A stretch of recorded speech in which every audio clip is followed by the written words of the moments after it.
أعوذ بالله من الشيطان الرجيم. بسم الله الرحمن الرحيم. Welcome. I am so glad you're here. We're going to share some reflections today on an absolutely beautiful and profound text. It comes from the first chapter of Ibn Arabi's own summary of his masterpiece, and it focuses on the wisdom hidden in the story of Adam, peace be upon him. Now, everything we're about to explore is guided by the insights from a spiritual reading circle on the Inner Horizon podcast, and it's been lovingly compiled by Mir Ali Shah. So you can think of this as just a seeker's attempt to share a few drops from a very, very deep ocean of meaning. Okay, to really get this, I want you to picture something with me. A watch. You look at it, you see the frame, you see the hands moving, and from that outer form you understand the time. But what about the intricate, complex mechanism inside? The gears, the springs, all the inner workings that actually make it tick. Those remain hidden. That core idea of an outer form revealing a hidden inner reality, that's going to be our guide today. So what's our roadmap for this journey? Well, we're going to start with this central metaphor of the bezel. Then we'll see how that connects to the idea of the heart as a place of inscription. After that, we'll zoom out and look at the cosmic why behind all of creation, and then understand the unique role we humans play in that. And finally, we'll bring it all back home to what this imprint means right here, inside of you. All right, let's dive right in with this first idea, the bezel of wisdom. Honestly, this is the foundation for everything else that follows. So the big idea here is that a prophet is like the bezel of a ring. You know, that metal setting that holds the gemstone? They aren't the jewel of wisdom itself, but they are the essential setting. They're the protective, defining frame that holds that jewel, keeps it secure, and allows its beauty to actually be seen and understood by us. I mean, without the bezel, the jewel would just be lost, right? Now this is where that metaphor starts to deepen, becoming so much more personal and really so much more profound. The key Arabic term we need to know is fas. On one level, it means the bezel, just like we talked about, but it also means the epitome of something, its absolute quintessence. And think about this.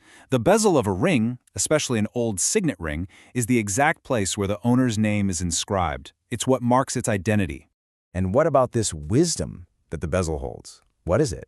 Well, the text defines it in this incredibly practical way. It's not just theory, it's not just abstract knowledge.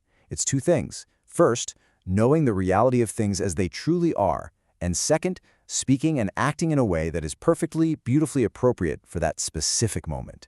And all of this wisdom is connected to the divine name Allah. In this spiritual context, this name is understood to be the all-inclusive one.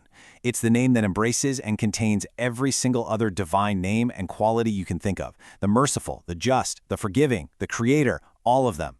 So, here's where it all clicks. The text teaches that the perfected human heart becomes the ultimate fas. It becomes the bezel, the prime surface upon which the reality of that all-inclusive divine name is inscribed. See what happened? We move from a prophet as an external frame to our very own heart as the internal one.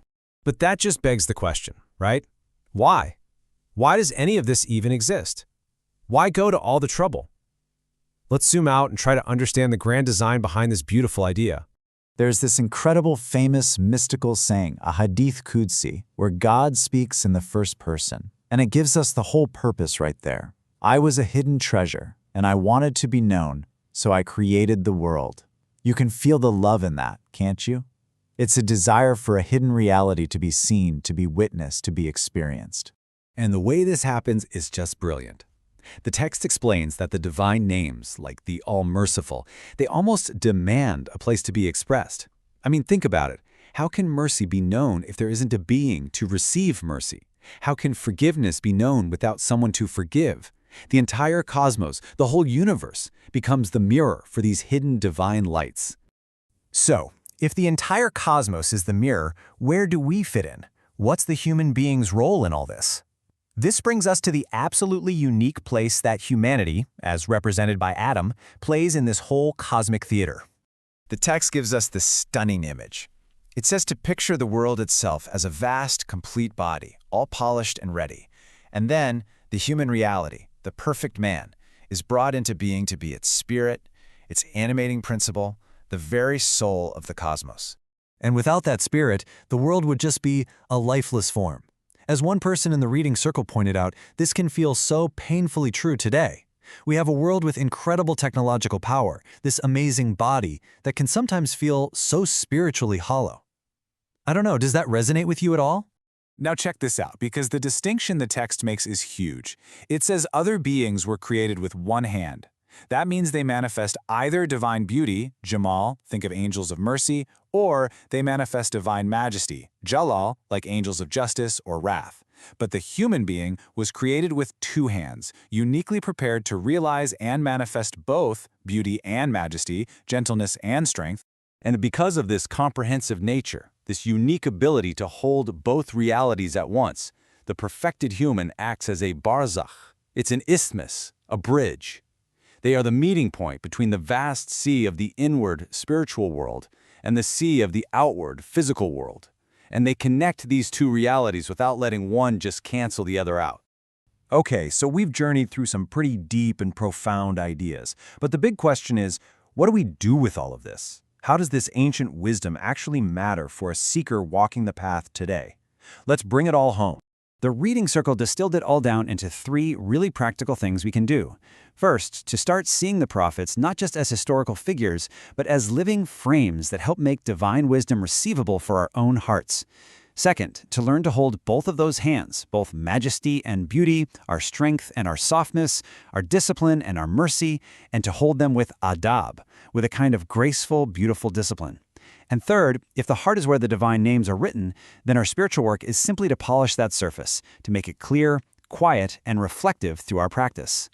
And that brings us to our final thought. This text, it's not just about a prophet who lived thousands of years ago.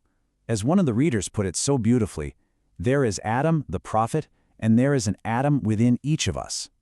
The real invitation of this text of the Imprint is to recognize that potential inside ourselves, to see ourselves as a small mirror, a humble servant, and yes, a place where that hidden treasure can, even for a moment, become known. So the final question is simply, what might that look like in your life?